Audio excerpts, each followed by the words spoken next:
Centuries ago, there was a demon named Pequezbo. It was a nasty thing, neither male nor female, hatched from a dead volcano in pre-Inca South America. Legend says Pequezbo was born from the anguish and pain of a great sacrificial ritual gone wrong. The villagers sought to appease the gods during a time of drought and famine, but their offerings were tainted by hidden sins and betrayals. The gods, angered by the deceit, cast a curse upon the land, giving birth to Pequezbo, a creature formed from the very essence of treachery and despair. What was overwhelmingly known about this unholy creature was how it reveled in shock. It fed on it. The kind of shock that bypassed fear and dread and instead struck with an immediate and pure terror. Pequezbo's very existence was sustained by the raw, visceral reactions it elicited from its victims. The more terrified they were, the more powerful it became. Tales tell that Pequezbo had scaly pale hands which were riveted to its face by rows of iron nails. These ghastly hands obscured any skin, eyes, nose, or mouth underneath, if those were even there, for no one has seen the face of Pequezbo. Or accurately, no one has survived seeing the face of Pequezbo. What Pequezbo did was wait. It would wait for hours, days, even weeks for its victim, crouching near a road or a home, shivering in day or night, with those foul hands over its face. Undoubtedly, someone would approach. It could be a passing tradesman, a group of soldiers, a parent, a wandering child, anyone who showed concern or curiosity. It knows we are empathetic beings drawn to a person sitting silently with their hands over their face, particularly if that person seems pale, feeble, or needy. We need to see what is underneath.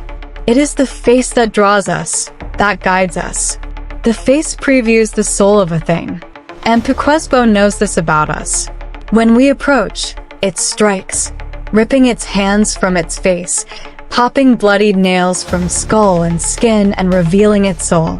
That soul, that face, that horrific image stops blood, ruptures a heart, and kills in an instant.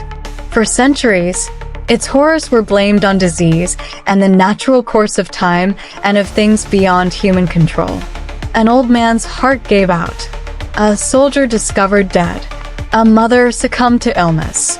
A child never woke from a dream. An infant dead in its crib. These were its conquests, its meals.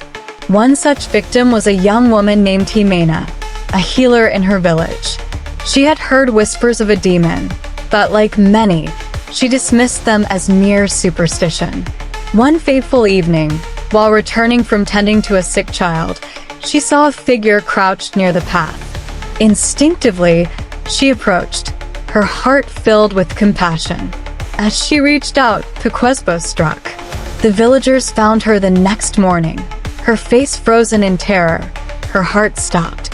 Pequezbo's motivation was not merely to kill, but to spread a legacy of fear that would last for generations. Each death was a message, a reminder of the darkness that could arise from human betrayal and deceit. Pequezbo was a living curse, a reminder of the gods' wrath, and it sought to perpetuate its existence by instilling terror in as many as possible. Legend tells that a tribe of Brujas or Incan witches finally captured Pequezbo in a golden maze of knotted ropes called a quipu, sealing it in an unmapped cave near a rocky coast of central Mexico. Tales tell of it struggling for centuries, wriggling for escape, but never dying. And there it remains, hands affixed to its vile face, hammered there by an unknown and unending evil. As time passed and generations faded, the legend of this demon contorted decade by decade to the lie it is today. Mothers and fathers tend to their children with a game now.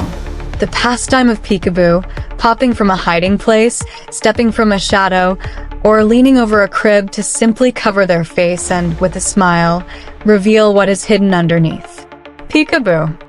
The grins, the laughter, the innocence of it all betrays Pequezbo again and again.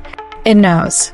It feels the twist of its black legend, and a deep dark anger shakes those embedded nails and tugs at skin, desperate to wrench those hands away, reveal its rage, and feed. Legend says that each time we play his game, Play Peekaboo, we test its legacy, and the Kipu imprisoning Pequezbo stretches and frays, inching his horror closer to freedom. This same legend says that should one of us deem to imitate Pequezbo and amuse themselves by playing Peekaboo, his game, with 100 people in one lifetime, whether we know we have or haven't, Pequezbo will feel it. It will feel you are mocking it and challenging it, and it will target the foolish vanity that drives you to mimic its legacy. It knows it cannot leave its prison, but generations of witches hint it may be able to send its face in place of yours. And when you smile at your friend, your brother or your sister, your child or your baby, when you reach up and cover your face with your hands and gently whisper peekaboo, in that instant, it will have found you. And when you lift your hands away, the face you show, the soul you reveal to your loved one, may not be your own. So ask yourself, how many times have you played peekaboo?